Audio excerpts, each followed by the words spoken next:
Frères et sœurs, que la paix et la grâce de notre Seigneur et Sauveur Jésus-Christ soient avec vous.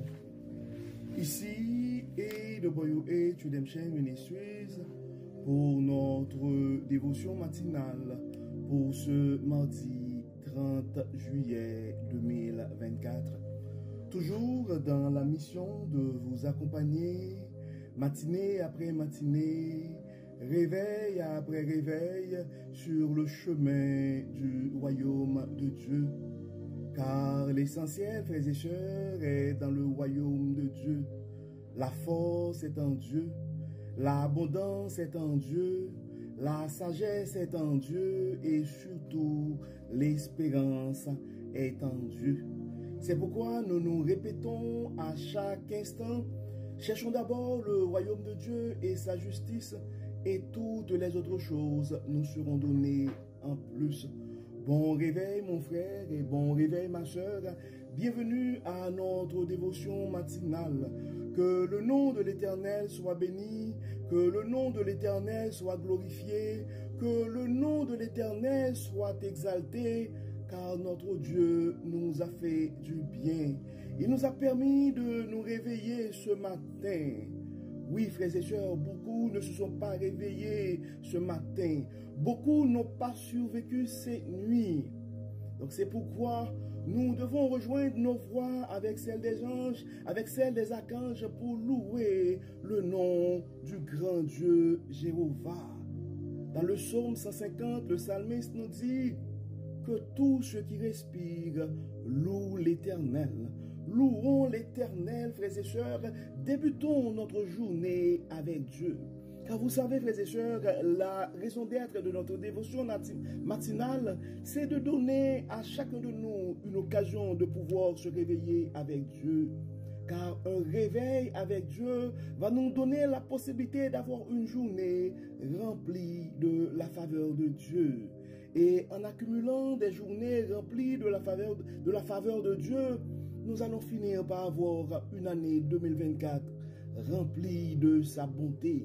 Et en accumulant des années remplies de la bonté de Dieu, nous allons finir par avoir une vie comblée de ses plus riches bénédictions sur plusieurs générations. Donc, frères et sœurs, le texte qui nous a été confié ce matin, c'est le texte que nous trouvons en Agé chapitre 2 et nous allons lire les 10 premiers versets. Agé chapitre, disons nous allons lire les 9 premiers versets. Agé chapitre 2, versets 1 à 9.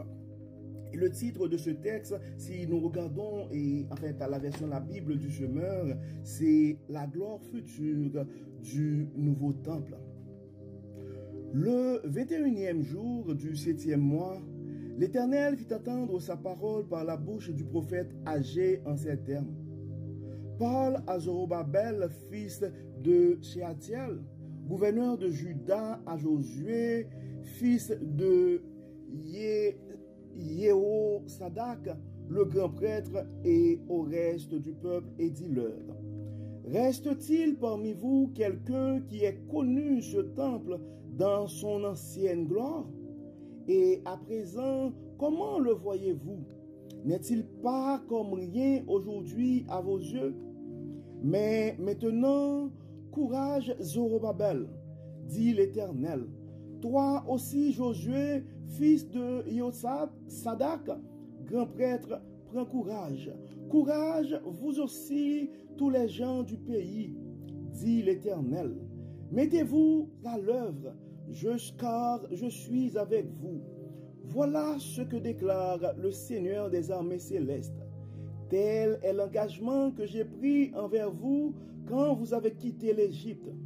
Et mon esprit est présent au milieu de vous. Ne craignez rien, car voici ce que dit l'Éternel. Le Seigneur des armées célestes, une fois encore et dans peu de temps, j'ébranlerai le ciel et la terre, la mer et la terre ferme. J'ébranlerai les peuples et les richesses de tous les peuples afflueront en ce lieu. Quant à ce temple, je le remplirai de gloire. Voilà ce que déclare le Seigneur des armées célestes. C'est à moi qu'appartient tout l'argent et tout l'or. Voilà ce que déclare le Seigneur des armées célestes. La gloire de ce nouveau temple surpassera beaucoup la gloire de l'ancien, et je ferai régner la paix en ce lieu-ci.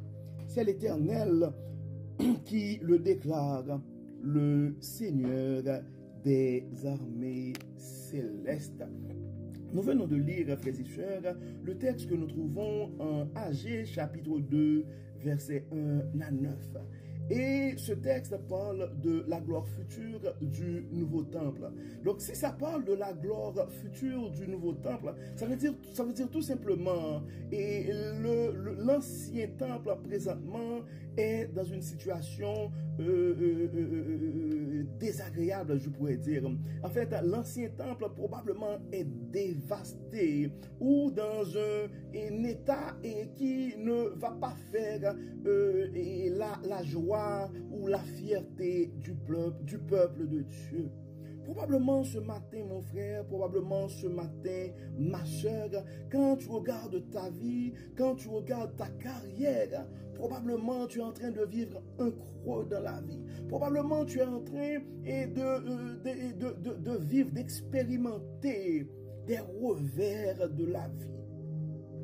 Mais à travers ce texte, tu dois comprendre, mon frère, tu dois comprendre, ma soeur, comme en Lamentation 3, verset 23, et Jérémie nous l'enseigne, les bontés de l'Éternel ne sont pas épuisées, ses compassions ne sont pas à leur terme.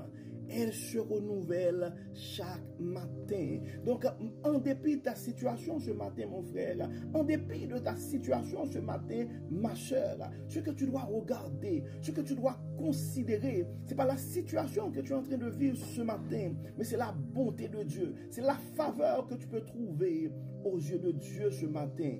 Oui, Dieu peut changer les circonstances de ta vie. Dieu peut changer ta situation. Oui, le Dieu de l'espérance ce matin peut manifester sa bonté dans ta vie et changer l'ordre des choses. C'est pourquoi ce matin, mon frère, c'est pourquoi ce matin, ma soeur, tu dois débuter cette journée avec un esprit beaucoup plus positif, avec de l'espérance, car notre Dieu, c'est le Dieu de l'espérance. Donc, tu peux commencer à visualiser la gloire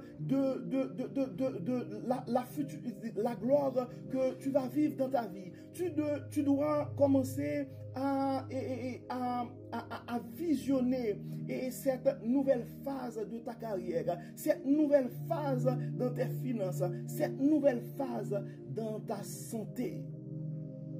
Nous sommes conscients, frères et sœurs, le chemin du royaume, ce n'est pas un chemin sans détour. Des fois, la vie nous joue des tours. Probablement ta force, c'était à un certain moment ta santé.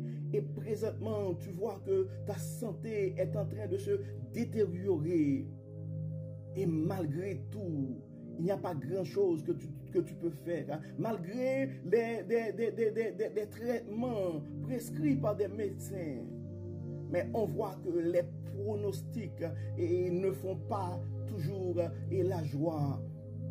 Donc, en ce moment, mon frère, en ce moment, ma soeur, nous allons prendre pour acquis cette promesse de Dieu. Cette promesse de Dieu qui nous rappelle que Dieu connaît les projets qu'il a formés sur nous. Projets de paix, projets de bonheur. Donc, si tu as encore envie ce matin, mon frère, si tu as encore envie ce matin, ma soeur, c'est parce que tout simplement, notre Dieu a un plan pour ta vie. Oui, notre Dieu a un plan pour ta vie. Dieu veut te parler ce matin de la même manière qu'il a envoyé son message à Zorobabel, à Josué et au reste du peuple. Tu dois comprendre ce matin, mon frère. Tu dois comprendre ce matin, ma soeur, il y a de l'espoir. Car en AG 3 et en AG 2, verset 3, le texte nous dit, reste-t-il parmi vous quelqu'un qui ait connu ce temple dans son ancienne gloire. Probablement, tu es en train de visionner tes années glorieuses. Tu es en train de visionner, c'est comme des exploits et que tu as déjà fait dans la vie. L'expansion de ton entreprise et maintenant, tu vois que ta fortune est en train de s'évaporer, comme de se fondre comme la neige au soleil. Donc tu dois comprendre, mon frère, tu dois comprendre, ma soeur, tu ne dois pas t'apitoyer sur ton sort, tu ne dois pas te concentrer sur ces catastrophes que tu as vécues dans ta vie. Mais tu dois regarder Dieu qui va encore une fois faire briller sa lumière sur ta vie. En verset 4, ça dit, « Mais maintenant, courage, Zorobabel, dit l'Éternel, toi aussi, Josué, fils de Sadak, grand prêtre, prends courage. Courage, vous aussi, tous les gens du peuple, dit l'Éternel. Mettez-vous à l'œuvre, car je suis avec vous. Voilà ce que déclare le Seigneur des armées. Mettons-nous à l'œuvre, frères et sœurs, car le Dieu Tout-Puissant est avec nous. » Le Dieu est avec toi ce matin, mon frère. Le Dieu est avec, le grand Dieu Jéhovah est avec toi ce matin, ma soeur. Oui, tu peux oser te lancer dans ce projet. Tu peux lancer, espérer en un avenir meilleur. Car voici ce que dit l'Éternel, le Seigneur des armées. Nous sommes en Agé, chapitre 2, verset 6. Une fois encore et dans peu de temps, j'ébranlerai le ciel et la terre, la mer et la terre ferme. J'ébranlerai le ciel et la terre, la mer et la terre ferme. J'ébranlerai les peuples et les richesses de tous les peuples afflueront en ce lieu. Quant à ce temple, je le remplirai de gloire. Voilà ce que déclare le Seigneur des armées. C'est à moi qu'appartient tout l'argent et tout l'or. Probablement, tu es en train de vivre des situations difficiles dans tes finances. Mais tu dois comprendre que tu peux espérer sur le Dieu Tout-Puissant. Ta source, ce n'est pas le patron qui t'a viré probablement la semaine dernière. Ta source, ce n'est pas ce conjoint ou cette conjointe qui t'a abandonné. Mais non, ta source, ce n'est pas des parents ou, je ne sais pas, les leaders de ta communauté ou de ta congrégation. Mais ta source, c'est le Dieu Tout-Puissant, le grand Jéhovah Jireh, à qui appartient l'argent et tout l'or. Donc tu peux espérer, mon frère, et tu peux espérer, ma soeur, en un avenir meilleur, car le Seigneur, le grand Dieu Tout-Puissant, est avec toi ce matin. Tu peux compter sur sa toute puissance. Tu peux compter sur sa bienveillance. Tu peux compter sur l'abondance qui réside dans sa bonté. Tu peux compter aussi sur sa sagesse qu'il peut te révéler.